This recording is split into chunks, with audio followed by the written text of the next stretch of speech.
आयोलाल चौ जय झूलेलाल। दाड़ो सुठो।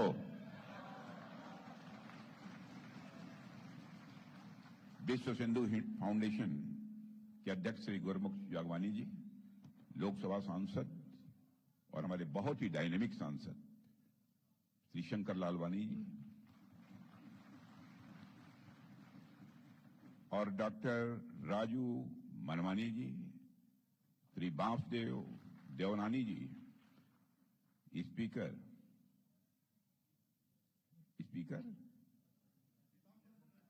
अच्छा पीताम्बर को, श्री श्रीचंद जी कृपलानी, श्री भगवान दास जी शबनानी, श्री अशोक जी रोहानी, श्री कुमार जी एलानी, डॉक्टर पायल कुकरानी, श्री किशोर अजमानी और यहां मौजूद हमारे सिंधी समाज के सभी सम्मानित बहनों एवं भाइयों, जिस समय मुझे आमंत्रित किया गया इस कार्यक्रम के लिए, तो मैं सच कहता हूं कि मुझे बेहद खुशी हुई है।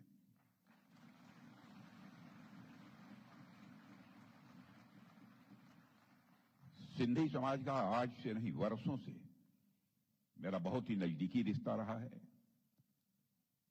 अपनापन का रिश्ता रहा है, क्योंकि हमारा जो संसदीय निर्वाचन क्षेत्र है, उस संसदीय निर्वाचन क्षेत्र लखनऊ में भी बड़ी संख्या में हमारे सिंधी समाज के लोग रहते हैं।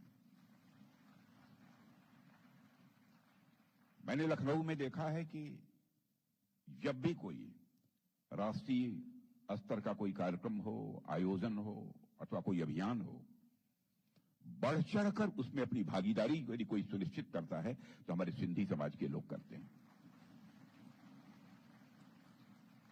आज मैं जब आप सबके बीच यहां पर खड़ा हूं, इस मंच पर आते ही मुझे याद आई श्रद्धेय संत आसुराराम जी महाराज की। हमारे लखनऊ में रहते थे, प्रायः मैं जाता था तो उनका दर्शन करता था, लेकिन विधि का विधान है, जो आया है उसे शरीर त्यागना ही है। अब वो हमारे बीच नहीं रहे, मैं आप सबके बीच अपनी तरफ से भी उन्हें श्रद्धांजलि अर्पित करता हूं। साथियों, आप सबके बीच इस कार्यक्रम में उपस्थित होकर सचमुच मुझे बेहद खुशी हो रही है। और आप सब जानते होंगे कि रामायण में एक श्लोक है, जिस श्लोक में राजा दशरथ जी कहते हैं, प्राचीना सिंधु सौवीरा सौराष्ट्रा दक्षिणा पथा। इस श्लोक से साफ हो जाता है कि सिंधु प्रदेश राजा दशरथ के राज्य का हिस्सा था। और इस श्लोक से यह भी साफ हो जाता है कि सिंधु प्रदेश राजा दशरथ जी के राज्य का हिस्सा था और सिंध वह क्षेत्र भी है जहां वेद ज्ञान सबसे पहले आया। ओम का उच्चार भी यहां सबसे पहले हुआ है। यही इसकी विशेषता है। भारत देश की सनातन संस्कृति में मैं जानता हूं कि हमारी सभ्यता की शुरुआत सप्त सिंधु के रूप में जानी जाती है। जहां मां गंगा को हमारी संस्कृति में सबसे पूज्य माना गया है, वही सिंधु नदी तो भारतीय अस्मिता की सबसे बड़ी प्रतीक मानी जाती है। और आप में से कई लोग इस बात को जानते होंगे कि दूसरे देशों में भारत की पहचान ही सिंधु नदी से की जाती है, जिसे रोमन लोगों ने इंडस रिवर कहा है। भारत के बारे में जिस पश्चिमी इतिहासकार ने लिखा है उसका नाम है मेगास्थनीज और उसकी किताब का नाम है इंडिका। यानी भारत की कल्पना आप सिंधु नदी के बिना तो कर ही नहीं सकते। भारत के विभाजन के कारण मेरे साथियों, सिंधु नदी का एक बड़ा हिस्सा आज तो पाकिस्तान में चला गया है। पूरा सिंध प्रांत ही आज पाकिस्तान में है, मगर इसका अर्थ यह नहीं है कि सिंध और सिंधी समाज का महत्व हमारे लिए आज कम हो गया है। इसका यह मतलब नहीं है। हमारे लिए उनका महत्व आज भी उतना है जितना हजारों साल पहले था। और यही कारण है कि साल 2005 में सुप्रीम कोर्ट ने हमारे राष्ट्रगान से सिंध शब्द निकालने की याचिका को खारिज करते हुए कहा था कि सिंध शब्द केवल एक भौगोलिक स्थान से जोड़कर नहीं देखा जाना चाहिए, क्योंकि यह शब्द भारत और सिंधी समाज की सांस्कृतिक पहचान से पूरी तरह जुड़ा हुआ है। आज भी हम लोग बड़े गर्व से गाते हैं पंजाब, सिंध, गुजरात, मराठा, और आगे भी गाते रहेंगे, सदैव गाते रहेंगे। जब तक हमारा अस्तित्व है तब तक हम गाते रहेंगे। और साथियों, आज हम जब सिंधी समाज की बात करते हैं तो हम केवल एक समुदाय की बात नहीं करते हैं, बल्कि एक ऐसी विरासत की बात करते हैं जो सनातन का अटूट हिस्सा है, जिसकी जड़ें भगवान राम से जुड़ी हुई हैं, जिसने हमारी संस्कृति और सभ्यता को समृद्ध करने में अपना बहुत बड़ा योगदान किया है। ऐसी विरासत को मैं हृदय से प्रणाम करता हूं। देवियों और सज्जनों, आज सिंधी समाज भारत और विश्व भर में अपनी मेहनत और प्रतिभा के लिए जाना जाता है। सिंधी समाज ने अपनी मेहनत से, अपनी प्रतिभा से भारत में ही नहीं बल्कि विश्व में एक अपनी पहचान बनाई है, और सिंधी समाज ने अपनी अनूठी पहचान को बराबर बनाए रखा है। यह सिंधी समाज की सबसे बड़ी विशेषता है। चाहे वह सिंधी भाषा की मिठास हो, या संत काव्य हो, या फिर सिंधी कला की जीवंतता हो, यह हमारी साझा परंपराओं को दर्शाते हैं। और साथियों, विभाजन के कठिन दौर में जब सिंधी समाज को अपनी जन्मभूमि छोड़नी पड़ी थी, पलायन करना पड़ा था, मैं मानता हूं तब भी आपने हिम्मत नहीं हारी थी। यह आपकी विशेषता है। आपने न केवल अपने लिए एक नई शुरुआत की, बल्कि व्यापार, शिक्षा, कला और सामाजिक सेवा के क्षेत्र में जो आपने अभूतपूर्व योगदान दिया है, उसे किसी भी सूरत में भुलाया नहीं जा सकता है। और साथियों, सिंधी समाज के संतों और महान आत्माओं ने मानवता को बहुमूल्य संदेश दिए हैं। इस सच्चाई को भी कोई नकार नहीं सकता है। मैं आज महाकवि चैनराई स्वामी, संत कंवर राम जी, संत रामदास साहिब, स्वामी लीला शाह, स्वामी शांति प्रकाश सहित सभी सिंधी संतों को शीश झुकाकर नमन करता हूं। और मैं आज साधु टी.एल. वासवानी जी को भी याद करना चाहता हूं, जिन्होंने अपने प्रयासों से शिक्षा के क्षेत्र में एक अमिट छाप छोड़ी है। और साथियों, उन्होंने वेजिटेरियन लिविंग के विचार को बढ़ावा देने के लिए और एनिमल वेलफेयर की दिशा में महत्वपूर्ण जो कार्य किए हैं, उसे यह भारत देश कभी भूल नहीं सकता है। मेरे बहनों भाइयों, जैसा कि मैंने पहले भी कहा है कि इस कार्यक्रम में आकर मुझे बेहद खुशी हो रही है, और इस प्रसन्नता का एक और कारण है, वह है इस कार्यक्रम का प्रायोजन। आज हम नागरिकता संशोधन विधेयक के संबंध में यहां एकत्रित हुए हैं। जैसा मुझे बताया गया है, वर्ष 2019 में मैंने ही लोकसभा में इस नागरिकता संशोधन विधेयक को पेश किया था। यह विचार गृह मंत्री रहते हुए मेरे मन में कैसे आया था? ये बैठे हैं हमारे लखनऊ के लोग, सब सारे लोग यहां, इन लोगों ने इसकी जानकारी मुझे दी थी और बताया था ऐसा कुछ होना चाहिए। और मुझे इस बात की भी जानकारी मिली कि कुछ सिंधी समाज के और विभिन्न वर्गों के लोग जो कि नॉन मुस्लिम हैं, वह दिल्ली में भग कर आए हुए हैं और झोपड़ियों में बड़ी दयनीय स्थिति में रह रहे थे। मैं स्वयं उनको देखने गया था, और वहां से लौटने के बाद मैंने फैसला किया कि इनको समुचित नागरिकता देने के लिए जो भी कानून आवश्यक होगा हम बनाएंगे। प्रधानमंत्री मोदी जी से मैंने बात की। मैंने कहा मैं इस दिशा में अब आगे बढ़ रहा हूं। बिल तैयार हुआ, लोकसभा मैंने पेश किया, लोकसभा में पारित भी हुआ। लेकिन वह 2019 का अंतिम दौर था, कुछ ही महीने शेष बचे थे, राज्यसभा में बहुमत नहीं था। मैंने कई विपक्ष के लोगों से भी बात की, लेकिन लोगों ने समर्थन देने से इनकार कर दिया। तो मैंने कहा चलिए इस साल नहीं होगा तो अगले साल तो पास होकर ही रहेगा।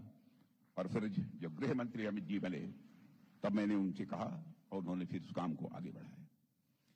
देवियों, सज्जनों,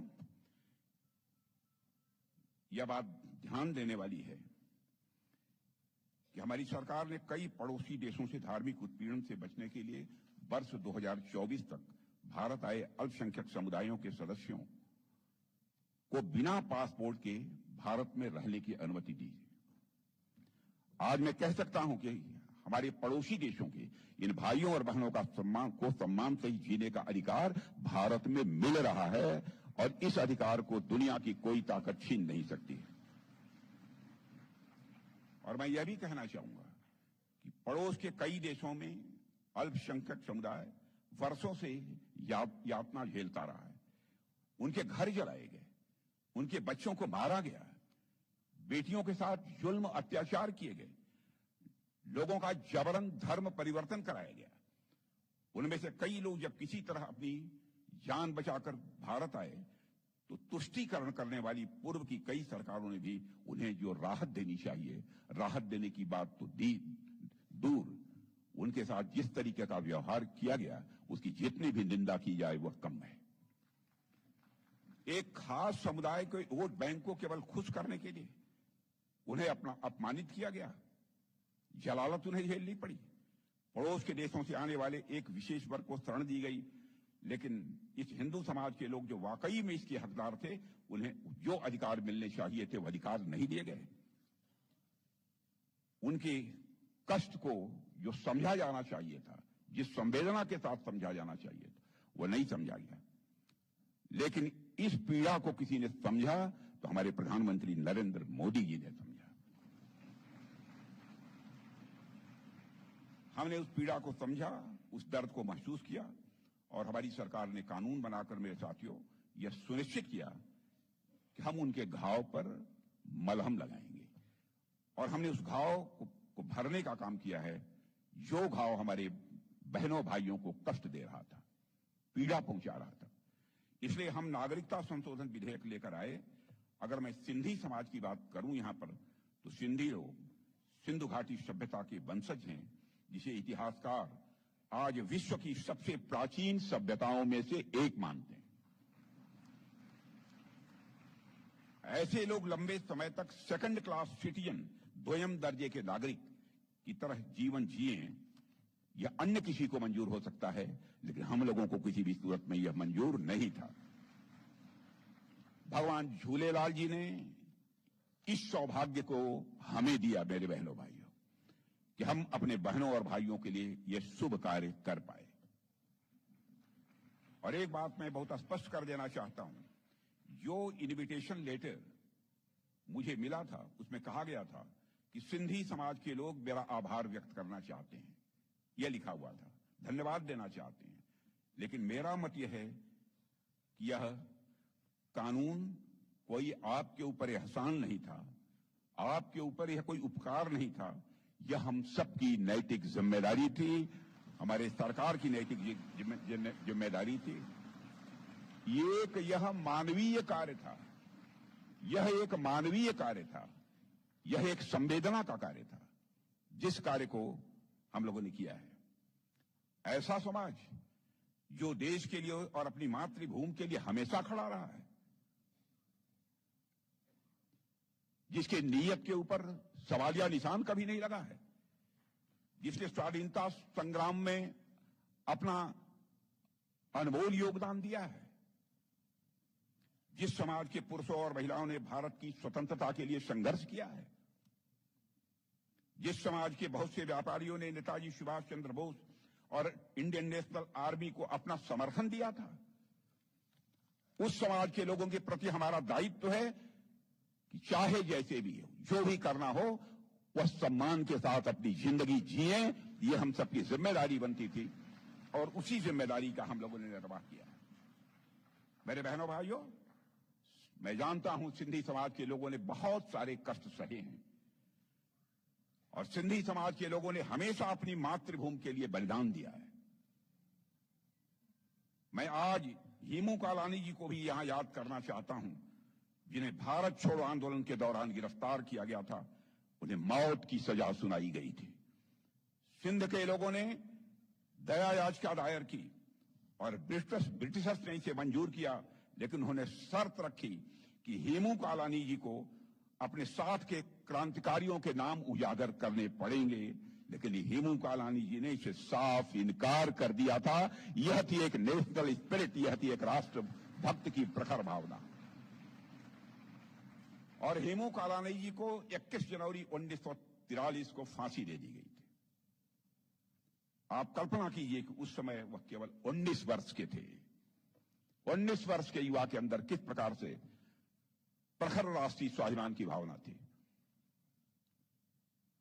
क्या देशभक्ति का जज्बा था उस जवान का, क्या मातृभूमि के लिए उस नौजवान का प्रेम था। यह दुर्भाग्य की बात है कि उस क्रांतिकारी के बारे में लोगों को जिस हद तक की जानकारी होनी चाहिए वह जानकारी नहीं है।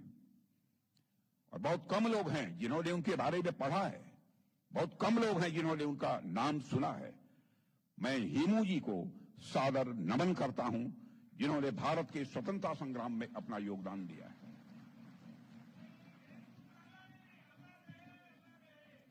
साथियों, वर्ष 1947 में जब भारत स्वतंत्रता का उत्सव मना रहा था, तब विभाजन की त्रासदी की वजह से बहुत बड़ी जनहानि हुई थी और लाखों लोगों को अपने घरों से विस्थापित होना पड़ा था। इस कारण सिंधी समाज को भी बहुत कुछ खोना पड़ा है। साथ ही उन्हें एक छल का भी शिकार होना पड़ा। वह छल किया उस समय की सरकार ने। पार्टीशन के समय कांग्रेस ने सिंध के लोगों को भारत आने के लिए मना किया। पार्टीशन के समय सिंध के लोगों को आने के लिए उन्होंने मना किया, जबकि उन लोगों को पता था कि सिंध में हिंदू माइनॉरिटीज को कितना खतरा था। भारत के विभाजन की घोषणा के तुरंत बाद अखिल भारतीय कांग्रेस समिति ने 14 जून को दिल्ली में एक बैठक बुलाई और उस बैठक में सिंध, पंजाब और बंगाल के हिंदुओं और सिखों ने विभाजन के विचार का विरोध किया था। उन्होंने इस बैठक में विभाजन के खिलाफ मतदान भी किया था और यह भी मांग की थी कि उसकी सुरक्षा के लिए प्राविधान किए जाएं। हालांकि कांग्रेस के उच्च नेतृत्व ने उनकी मांगों को अनदेखा कर दिया था उस समय। ऐसे समय में राष्ट्रीय स्वयंसेवक संघ ने सिंधी समाज की बेहद मदद की थी। मैं समझता हूं कि सिंधी समाज उसे नहीं भुला सकता है। संघ ने हिंदू समाज के लोगों को सेल्फ डिफेंस ट्रेनिंग भी दी थी और 1943 से लेकर 1947 तक संघ के तत्कालीन सरसंघ चालक श्री गोलवलकर जी ने कई बार सिंध का दौरा भी किया था।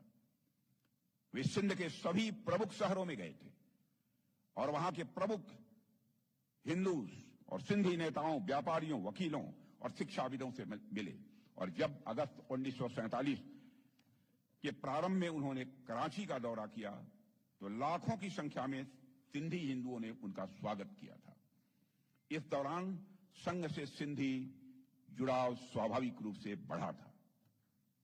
और साथियों, भारतीय जनता पार्टी हमेशा से सिंधी समाज के लोगों और उनकी संस्कृति के पक्ष में खड़ी रही है और भविष्य में सदैव खड़ी रहेगी। और बहुत कम लोगों को यह बात याद है कि सिंधी भाषा को 8वीं अनुसूची में शामिल करने के लिए श्रद्धेय अटल बिहारी वाजपेयी ने बहुत ही प्रयास किए थे। और वर्ष 1957 में जब अटल बिहारी वाजपेयी पहली बार लोकसभा के सदस्य चुने गए थे तो उन्होंने एक गैर सरकारी विधेयक भी संसद में पेश किया था, जिसमें उन्होंने सिंधी भाषा को संविधान की 8वीं अनुसूची में शामिल करने की मांग की थी। लेकिन श्रद्धेय अटल बिहारी वाजपेयी जी के द्वारा पेश किया गया यह बिल संसद में विरोध के कारण पारित नहीं हो पाया था। वर्ष 1967 में जब लोकसभा में सिंधी भाषा को 8वीं अनुसूची में शामिल करने के लिए बिल आया तो श्रद्धेय अटल जी ने इसका समर्थन करते हुए कहा था, मैं उनका कोट आपके सबके सामने रखना चाहता हूं, जो अटल बिहारी वाजपेयी जी ने कहा था, सिंधी में भारत की आत्मा बोलती है, सिंधी में भारत की आत्मा बोलती है। सिंधी का रक्षण और विकास हमारे देश के सांस्कृतिक विकास का ही एक अंग है। मैं हिंदी भाषी हूं, लेकिन सिंधी मेरी मौसी है और मैं सिंधी का उतना ही आदर करता हूं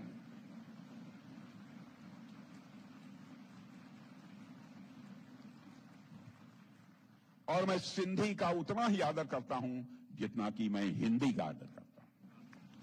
यह अटल बिहारी वाजपेयी जी ने कहा।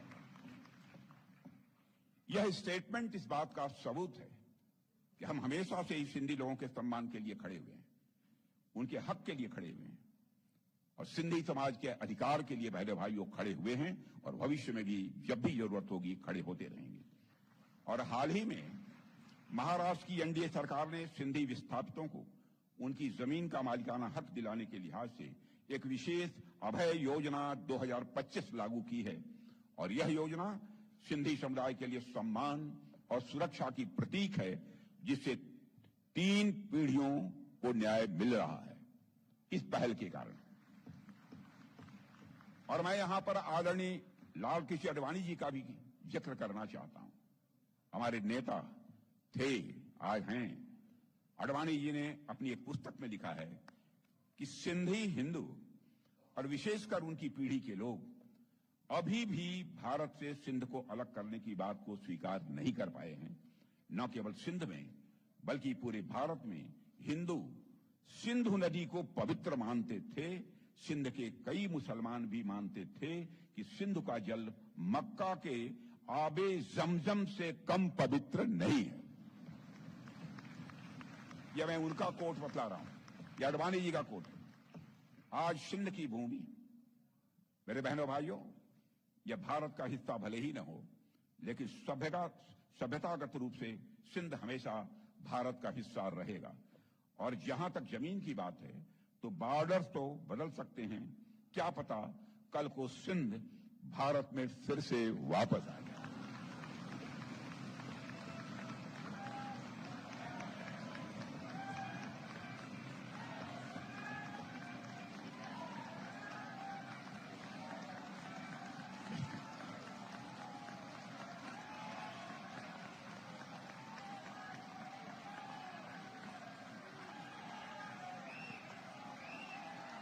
लेकिन सिंध के हमारे लोग लेकिन सिंध के हमारे लोग जिन्होंने सिंधु नदी को पवित्र माना है, हमेशा हमारे वो अपने रहेंगे, वो चाहे कहीं भी हों, हमेशा अपने। मेरे बहनों भाइयों, अगर हम इतिहास को देखें तो पाते हैं कि सिंधी लोगों ने भारत की अर्थव्यवस्था में बहुत बड़ा योगदान किया है। अभी लालवानी जी कह रहे थे ना, कौन नहीं जानता इस सच्चाई को। सिंधी भारत की ओरिजिनल ट्रांसनेशनल बिजनेस कम्युनिटी है, ओरिजिनल ट्रांसनेशनल बिजनेस कम्युनिटी है, जिन्होंने अपने स्किल से कॉलोनियल रूल के बावजूद बिजनेसेस को, अपने व्यापार को सफलतापूर्वक संचालित किया है। अंग्रेजों की हुकूमत होने के बावजूद मॉडर्न बैंकिंग मेथड्स जैसे बिल, डिस्काउंटिंग और साथ ही साथ प्रामिनरी नोट्स की उत्पत्ति सिंधु व्यापारियों द्वारा शुरू की गई हुंडी और पर्ची प्रणालियों से जो शुरू हुई है। पार्टीशन के बाद सिंधी समाज ने भारत में जीरो से शुरुआत की है। मेरे बहन भाइयों, सभी जानते हैं, जीरो से आप लोगों ने शुरुआत की है, लेकिन उन्होंने सफलता के नए आयाम गढ़े हैं। और आज भारत सहित दुनिया के देशों में सिंधी समाज के लोग समाज निर्माण के कार्यों में अपना बहुत बड़ा योगदान कर रहे हैं। ऐसा शायद ही कोई क्षेत्र हो जहां अपनी सरनेम का कोई व्यक्ति नेतृत्व करता न मिल जाए। आनी सरनेम का कोई व्यक्ति नेतृत्व करता न मिल जाए, शायद ही देश में ऐसा कोई क्षेत्र हो। चाहे शिक्षा हो, चाहे वह शिक्षा का क्षेत्र हो या रियल एस्टेट, चाहे कला के क्षेत्र हो या कानून और राजनीतिक जैसे क्षेत्र, चाहे टेक्सटाइल की बात हो या ट्रेड इंडस्ट्री की हो, आज सिंधी समाज के लोगों के योगदान के बिना किसी भी क्षेत्र की कल्पना की ही नहीं जा सकती।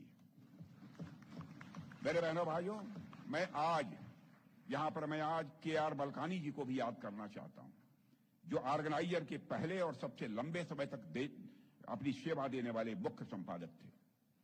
बलकानी जी ने भारत में फ्रीडम ऑफ स्पीच के लिए बहुत बड़ा संघर्ष किया है। जब पंडित जवाहरलाल नेहरू ने first amendment act locker freedom of speech को कुचला, तब मलकानी जी ने इसका मुखरता से विरोध किया था। वह मलकानी जी भी सिंधी थे। और बाद में जब इंदिरा जी ने आपातकाल घोषित किया था, तब मलकानी जी गिरफ्तार होने वाले पहले व्यक्ति भी माने जाते हैं। वह वही सिंधी थे। महान स्वतंत्रता सेनानी आचार्य जेबी कृपलानी जी भी सिंधी समाज से आते थे। जेबी कृपलानी जी भी सिंधी महासमाज से आते थे। उन्होंने भी फर्स्ट अमेंडमेंट एक्ट का जमकर विरोध किया था। यानी यह भी कहा जा सकता है कि सिंधी समाज की संविधान की रक्षा करने में बहुत ही महत्वपूर्ण आपकी भूमिका रही है। संविधान की रक्षा करने में, देश के निर्माण में भी आपकी बहुत ही महत्वपूर्ण भूमिका रही है। मेरे बहनों भाइयों, मैं आज प्रोफेसर राम पंजवानी जी को भी याद करना चाहता हूं, जिन्हें सिंधी कम्युनिटी का कल्चरल एम्बेसडर, सांस्कृतिक दूत माना जाता है। वे न सिर्फ एक महान लेखक बल्कि सिंधी साहित्य एवं संस्कृत के सच्चे उपासक थे। मेरे बहनों भाइयों, सिंधी समाज अपने बिजनेस स्किल्स के लिए भी भारत में ही नहीं बल्कि दुनिया के दूसरे देशों में भी जाना जाता है। यह बात मैं इसलिए कह रहा हूं, जब मैं दुनिया के दूसरे देशों में जाता हूं और इंडियन डायस्पोरा के साथ हमें इंटरेक्शन करने का जो अवसर प्राप्त होता है, इस चीज को मैं वहां भी देखता हूं। व्यापार के बिना अर्थव्यवस्था किसी भी सूरत में विकसित नहीं हो सकती है। और हमारी सरकार ने व्यापार और व्यापारियों के जीवन को सुगम बनाने के लिए कई महत्वपूर्ण काम किए हैं। जन विश्वास के पहले संस्करण में लगभग 200 छोटे अपराधियों को अपराध की श्रेणी से बाहर कर दिया गया था और दूसरे संस्करण में 300 से ज्यादा छोटे अपराधों को अपराध की श्रेणी से बाहर कर दिया गया है। हमारी सरकार ने किया है। आज भारत में ट्रेडर्स और व्यापारियों को भी एक नया आत्मविश्वास मिला है। यह मैं विश्वास के साथ कह सकता हूं। आप जीएसटी कानून और हाल ही में किए गए जीएसटी रिफॉर्म्स को ही ले लिए और इससे ईज ऑफ डूइंग बिजनेस को बढ़ावा मिला है और आम लोग और छोटे व्यापारियों सहित सभी के लिए आज का जीवन बेहद आसान हो रहा है। हमारी सरकार ने, मेरे बहनों भाइयों, ऐसी नीतियां भी बनाई हैं जिन्होंने व्यापार करने को सुगम बना दिया है और हमने 40,000 से ज्यादा कंप्लायंसेस को पूरी तरह से खत्म कर दिया। कई कानूनों को डीक्रिमिनलाइज कर दिया है और मेरा विश्वास है कि हमारे द्वारा किए जा रहे सारे रिफॉर्म्स की नींव के बल पर ही यह हमारा भारत, जिसे लालवानी जी कह रहे थे, यह विकसित राष्ट्र बनकर रहेगा। दुनिया की कोई ताकत नहीं रोके। आज टॉयज से लेकर खिलौने, टॉयज से लेकर टैंक तक भारत सब कुछ बना रहा है। भारत बना ही नहीं रहा है यह टैंक, बल्कि भारत दुनिया के देशों को एक्सपोर्ट भी कर रहा है। भारत मेरे साथियों आत्मनिर्भर बन रहा है।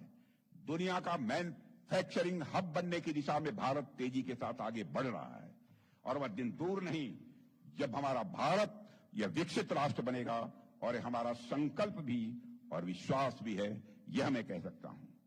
अंतर्राष्ट्रीय जगत में आज भारत की प्रतिष्ठा बढ़ी है। पहले अंतर्राष्ट्रीय मंचों पर भारत कुछ बोलता था तो भारत की बातों को जिस गंभीरतापूर्वक लिया जाना चाहिए नहीं लिया जाता था, लेकिन आज अंतर्राष्ट्रीय मंचों पर भारत कुछ बोलता है, सारी दुनिया कान खोलकर सुनती है भारत बोल क्या रहा है। यह भारत की हैसियत बनी है। इकोनॉमी की साइज के मामले में जो हमारा भारत 2014 में दुनिया के देशों में 11वें स्थान पर खड़ा था, आज हमारा भारत जंप लेकर इकोनॉमी की साइज के मामले में दुनिया के देशों में 4थे स्थान पर आकर खड़ा हो गया है।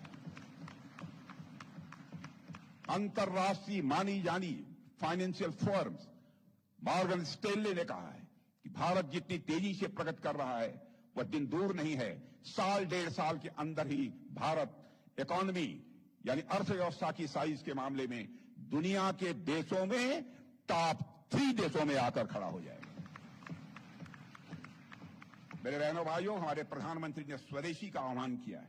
मुझे पूरा विश्वास है कि हमारा सिंधी समाज स्वदेशी अपनाने के संकल्प में अपना और अधिक योगदान देगा और विकसित भारत बनाने के संकल्प में वह पूरी तरह से भागीदार बनेगा।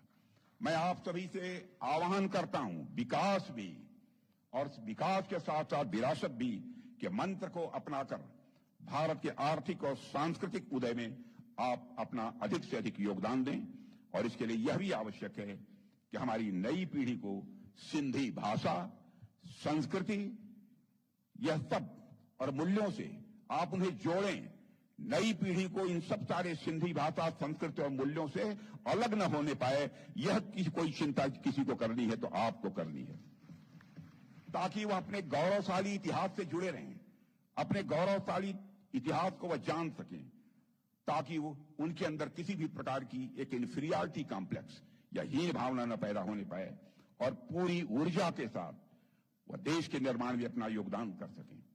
इसी विश्वास के साथ भारत की प्रगति, भारत की उन्नति में अपना योगदान आप देते रहेंगे, यही अनुरोध करते हुए और पुनः आप सभी का अपनी तरफ से भी अभिनंदन करते हुए और भारत ही नहीं विश्व में रहने वाले सिंधी समाज के सभी लोगों का इस अवसर पर अभिनंदन करते हुए अपना निवेदन समाप्त करता हूं।